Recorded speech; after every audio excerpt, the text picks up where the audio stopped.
Bueno, ahora sí, buenos días a todos. Damos inicio entonces a esta audiencia que es la número 265 de hoy día viernes 13 de noviembre de 2020. Dejo constancia de la presencia del tribunal en su configuración original, esto es el magistrado Chaín vía remota, la magistrado Bugueño desde su oficio en el Centro de Justicia, magistrado González Yocampo presencialmente en sala. Les voy a solicitar entonces a los intervinientes, por favor, se registren para los efectos de la constancia correspondiente. Ministerio Público, buenos días. Muy buenos días, su señoría. Buenos días a todos los intervinientes por el Ministerio Público, el fiscal Jaime Ardamal por conexión remota. Gracias. Consejo de Defensa del Estado, buenos días. Buenos días, su señoría. Por el Consejo de Defensa del Estado comparece la abogada Lupia Aguirre Bravo por vía remota. Y su señoría quisiera hacer una solicitud una vez que se hayan individualizado todos los intervinientes. Perfecto. Seguimos entonces con el Servicio de Impuesto Interno. Muy buenos días, su señoría, y buenos días a todos los intervinientes. Por el Servicio de Impuesto Interno comparece el abogado Manuel Navarrete Gómez y más adelante se incorporará la abogada Diana Zúñiga Calderón, ambos por vía remota. Gracias. Querellante, Fundación Ciudadano Inteligente y otros, buenos días. Muy buenos días, señoría. Por Fundación Ciudadano Inteligente, Federación de Pescadores Artesanales de Corral, Sindicato Independiente de Armadores y Pescadores Históricos de Valdivia y Fede Pesca San Juan, comparece el abogado Nicolás Acevedo por vía remota. Gracias. Querellante por don Hugo Gutiérrez, buenos días. Señoría, muy buenos días. Por querellante Hugo Gutiérrez Galvez, comparece el abogado Felipe San Martín a través de vía remota. Defensa del acusado señor Orpiz, buenos días. Buenos días, magistrado. Buenos días a todos. Por la defensa de don Jaime Orpiz comparece el abogado Fernando Palma Lever por vía remota. Gracias. Señor Orpiz, buenos días. Buenos días, su señoría. Jaime Orpiz presente en la audiencia 265. Gracias. Defensa del acusado señor Isasi, buenos días. Buenos días, magistrado. Buenos días a todos los intervinientes. Comparece el abogado Cristian Mardones Flores en representación de doña Marta Isasi Barbieri por vía remota. Hago presente, magistrado, que durante la jornada será represado por la colega Carolina Antuane en algún. Perfecto. Señor Isasi, buenos días. Muy buenos días, magistrada. Muy buenos días, magistradas. Muy buenos días a todos los presentes. Me encuentro presente por vía remota. Gracias. Defensa del acusado señor Lobos, buenos días. Muy buenos días, su señoría, y a todos los intervinientes. En representación de Fernando Lobos Torres, la abogada Catalina Tuane, vía remota. Mi representado también me acompaña vía remota, su señoría. Gracias. Señor Lobos, buenos días. Muy buenos días, magistrado. Raúl Lobos Torres, vía remota. Gracias. Y la defensa de Corpesca S.A., buenos días. Muy buenos días, su señoría. En representación de Corpesca S.A. comparecen presencialmente la abogada Carolina Obreque y el abogado Waldo Baum, y vía remota comparece el abogado Carlos Valcontín. Perfecto, gracias. Escuchamos entonces al Consejo de Defensa del Estado. Su señoría, quisiera hacer una solicitud que desde ya esta parte entiende si acaso es rechazada, porque comprendo la extensión que ha tenido este juicio. A las 12 del día tengo una actividad académica personal y quería ver la posibilidad si el día de hoy pudiese solamente sesionarse hasta esa hora o eso, solo eso, señoría, y se entiende si acaso hay oposición. Solamente preguntarle, señorita Aguirre, si no se encuentra a disposición otro de los abogados que no, su señoría, comparecieran a la audiencia. Lamentablemente Fernando ya no está durante este periodo trabajando en el Consejo, así que no tengo cómo me reemplace, por eso es que hago esta solicitud. Ah, perfecto. Queda claro entonces. ¿Hay alguna oposición por parte de los intervinientes? No por esta parte, su señoría. Ninguna oposición. No hay oposición, señor. No hay oposición por esta parte. Ya, el tribunal va...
no me deja el teléfono. Viste, si aquí no tenemos internet. ¿Eric no podía hacer en 2 segundos una sala privada? No, ¿sabes qué? No importa. Espérate, voy a hablar.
Sí, pero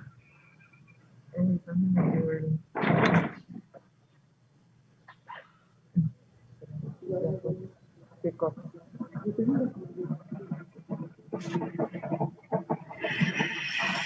Ya, el tribunal no, sí, el tribunal no tiene inconveniente entonces en dar por terminada la audiencia del día de hoy a las 12 horas, atendido el inconveniente justificado del Consejo de Defensa del Estado. No hay problema en eso. Vamos a hacer un poquitito más corto el receso de la media mañana. Vamos a hacerlo por 20 minutos, algo es algo, y lo hacemos por 20 minutos porque nosotros tenemos que trasladarnos a nuestras oficinas para poder el baño y qué sé yo, entonces por eso lo hacemos por ese lapso. Iniciamos entonces de inmediato. Muchas gracias, su señoría. No hay problema. Iniciamos entonces de inmediato seguimos con la clausura de Corpesca. Lo escuchamos. Muchas gracias, su señoría. El día de ayer habíamos terminado de analizar el cohecho que se imputa a Corpesca, a Francisco Mujica, que es el cohecho que es el primer cohecho que se les imputa, que es del mes de diciembre de 2011. El segundo, la segunda imputación que se hace a Francisco Mujica respecto de Corpesca, se describe de la siguiente forma. Los meses anteriores a julio de 2012 pidió 40 millones de pesos. El Ministerio Público, en esta acusación, con eso está haciendo referencia al correo que conocimos de los 40, que es el documento común 155N, incorporado el 3 de julio de 3 de julio de 2012, incorporado el 9 de mayo de 2019. En esta parte nos encontramos, su señoría, nuevamente con una deficiencia de la acusación, consistente en la vaguedad y falta de definición de la época en que se habría cometido el supuesto cohecho. La acusación señala que este hecho ocurre los meses anteriores a julio de 2012, sin describir circunstanciadamente qué mes anterior a julio de 2012. ¿Y a qué y cuántos meses anteriores a julio de 2012 se está refiriendo la Fiscalía? No lo sabemos. La fecha es relevante según lo expuesto en cuanto a que la fecha de la solicitud nos va a indicar supuestamente cuáles serían las conductas que se realizaron con posterioridad por el funcionario público, cuál fue el acto supuestamente comprado. Y de esta acusación uno podría extraer muchas suposiciones, su señoría, más que presunciones, simplemente suposiciones. Porque podríamos suponer que es verdad que se solicitaron 40 millones de pesos y que se solicitaron meses antes de julio de 2012. Entonces, nos preguntamos, ¿eso podría incluir, por ejemplo, los 3 millones de diciembre o el mes que sea de 2011 en la misma solicitud? Porque eso ocurre efectivamente meses antes de julio de 2012. ¿No será plausible, su señoría, suponer que hubo un acuerdo basal sin pedir nada a cambio, pero que fue mucho antes y que los 40, si es que fueron millones, es solo un remanente de este acuerdo basal? Además, el correo es de 3 de julio de 2012. ¿Y no será plausible también suponer que en vez de haberse pedido los meses anteriores a julio de 2012, se pidió el mismo mes de julio, los días 1 o 2 de julio? Y estas dudas, su señoría, quizás habrían podido ser resueltas o podríamos tener una mayor calidad de la prueba si es que la Fiscalía hubiese, por ejemplo, obtenido el tráfico de llamadas para ver si había una llamada entre Marta Isasi y Francisco Mujica el día 1 o 2 de julio, o los registros de ingreso al edificio de Corpesca, o consultas a los funcionarios del ingreso o a recepcionistas. Entonces, como ya he dicho, complica hacer un ejercicio de defensa cuando la conducta que se imputa no contiene una relación circunstanciada de cómo habría sucedido y cuya fecha es absolutamente indefinida. Porque no estamos hablando de una diferencia, su señoría, de horas o de días. Estamos hablando de una diferencia de meses.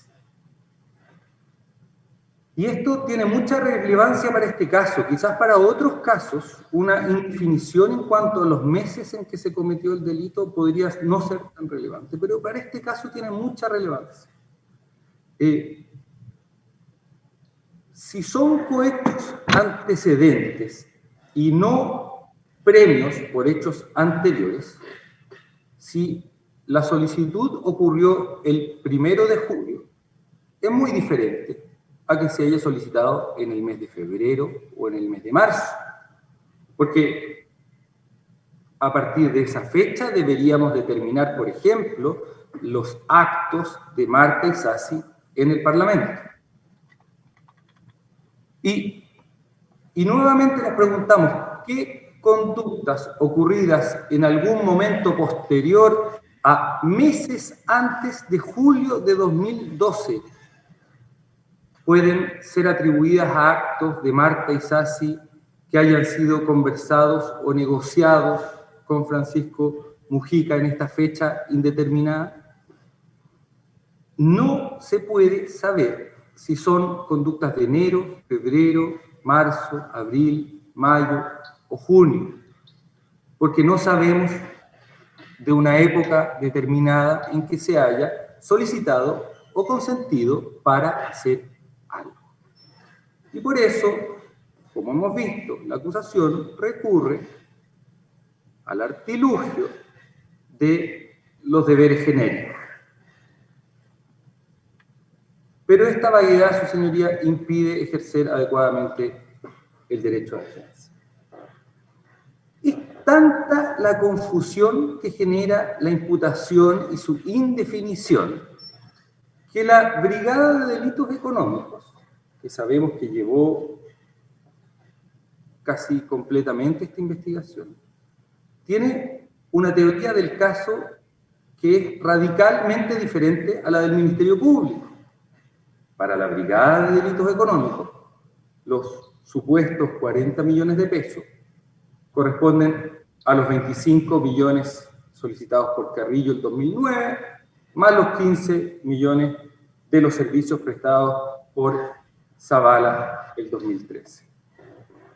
Y eso fue comprobado en este juicio, esta teoría de la policía, porque Edson Figueroa se le exhibió el cuadro que realizó el subcomisario Carlos Flores Huerta y que corresponde al otro medio de prueba número 289, que fue incorporado el 9 de mayo de 2019. Edson Figueroa, el 27 de mayo, señala lo siguiente.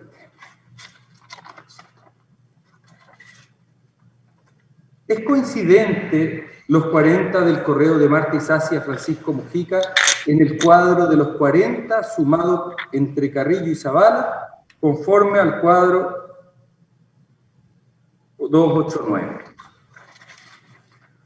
Y ante la pregunta de cómo era posible suponer aquello si el correo es de 3 de julio de 2012, y están hablando de algo para futuro, 8 ahora, 32 la diferencia, y los giros de Carrillo son del año 2009. Y en otro momento incómodo en este juicio, su señoría, el subcomisario Edson Figueroa se quedó sin mayor explicación. No pudo justificar por qué aparece un cuadro en la tesis policial que suma Carrillo y Zavala para hacerlo coincidir con el correo de 3 de julio de 2012. Además, le consultamos a Edson Figueroa por qué no se incluyen los 3 millones de Zavala en el cuadro de 2011, lo que demuestra que este primer cohecho tampoco es considerado en la tesis de la policía.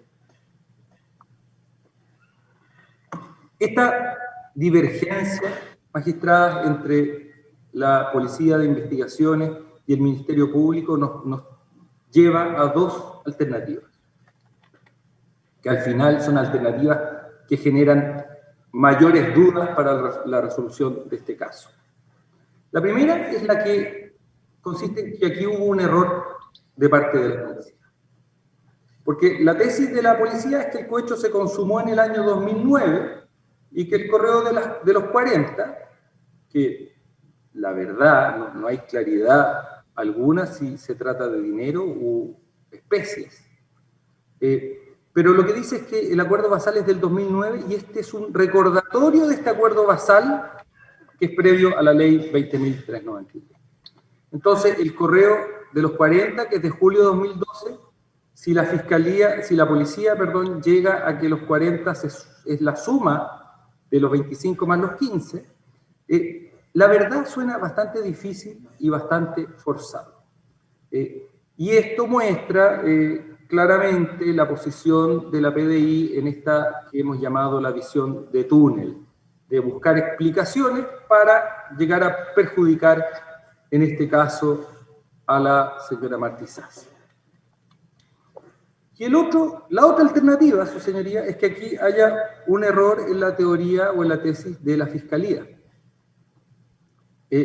Porque la Fiscalía, desde otro punto de vista, estima en su acusación que los 15 millones por los servicios de Zavala son cohechos independientes y diferentes y que no tienen ninguna relación con el correo de los 40 o de la interpretación que se hace en la acusación de este correo de los 40.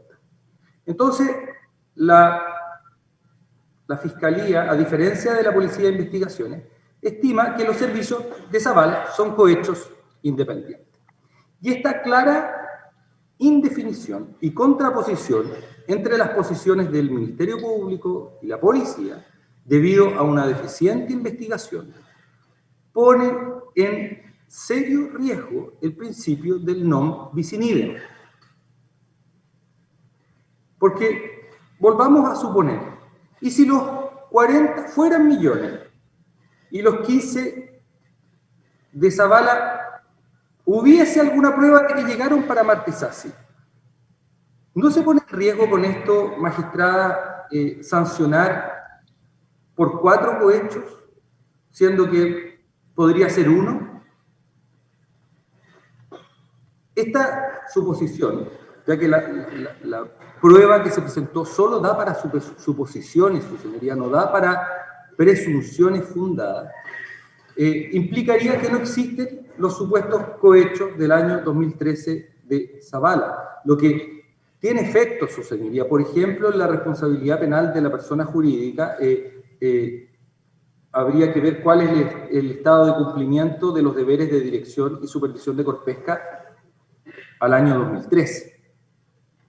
Entonces, podemos observar, su señoría, que el efecto de la vaga y ambigua acusación es que genera esta duda y que puede llevar, estimamos nosotros, a una infracción al principio de no sancionar 2 veces por el mismo hecho o non bis in idem. Lamentablemente, magistradas, el Ministerio Público no citó, no trajo a declarar este juicio al subcomisario Carlos Flores Huerta, que era el testigo número 59 del auto de apertura, que fue el autor del cuadro Otro Medio de Prueba 289, lo que quizás nos habría dado un poco más de claridad respecto de la tesis policial. Sin embargo, debemos recordar que a Corpesca se le atribuye responsabilidad por hechos constitutivos de soborno de parte del testigo Mujica. Y de este correo, del correo de los 40, no existe evidencia alguna de consentimiento por parte de Francisco Mujica para que Martesasi haga algo u omita algo a cambio de este supuesto beneficio económico. No existe ni prueba directa ni indirecta que pueda superar en este caso el estándar de duda razonable. En su declaración, su señoría, Francisco Mujica, el 29 de noviembre, le preguntan por parte de la Fiscalía: ¿a qué se refiere el acusado Isasi con lo del adelanto y que se descontaran y quedaran 32 la diferencia? Y dice: deben ser anhelos de ella, no conversados conmigo. Lo de la fiesta del niño sí lo conversamos. Cuando usted dice anhelos de ella, ¿a qué anhelos se refiere? No sé lo que quiso decir. Es una frase de ella nomás. Cuando Francisco Mujica se refiere a la fiesta del Día del Niño, dice: a la fiesta del Día del Niño sí lo conversamos, se está refiriendo a un beneficio en algún grado económico para terceros, ya que objetivamente, su señoría, se trata de un acto de beneficencia. Y en otra medida se está refiriendo a un eventual beneficio no económico para Martesasi, o sea, un beneficio de otra naturaleza no punible en esa época. Además, concordamos con la defensa de Martesasi. A nuestro entender, existe una clara duda razonable de si nos encontramos